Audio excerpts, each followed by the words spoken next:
పరిస్థితి కేవలం 84 లక్షల మంది రైతులు ఉంటే కేవలం 18 లక్షల మంది రైతులు మాత్రమే పంటల బీమా చేసుకున్న పరిస్థితులు.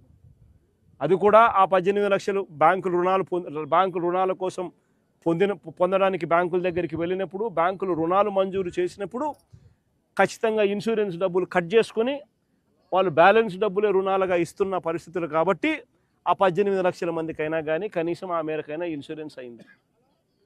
మిగిలిన వాళ్ళ పరిస్థితి ఏమిటి? 84 లక్షల మంది రైతుల్లో కేవలం 18 లక్షల మంది రైతులు మాత్రమే ఇన్సూరెన్స్ పరిధిలోకి వస్తూ ఉన్నారంటే మిగిలిన వారి పరిస్థితి ఏమిటి? విపత్కర పరిస్థితులు వచ్చినప్పుడు రైతును ఆదుకునే నాతుడే కరువైన పరిస్థితిలో ఈరోజు రాష్ట్రం కనిపిస్తూ ఉంది. ఇన్పుట్ సబ్సిడీ గాలికి ఎగిరిపోయింది. హక్కుగా రావాల్సిన ఇన్సూరెన్స్ రాకుండా పోయింది. మరోవైపున చూస్తే చంద్రబాబు నాయుడు గారు పుణ్యాన చంద్రబాబు నాయుడు గారి హయాంలో పెట్టుబడి ఖర్చులు తారాస్థాయికి పెరిగాయి. ఎరువులు సైతం రైతులు బ్లాక్లో కొనుక్కోవాల్సిన పరిస్థితి బహుశా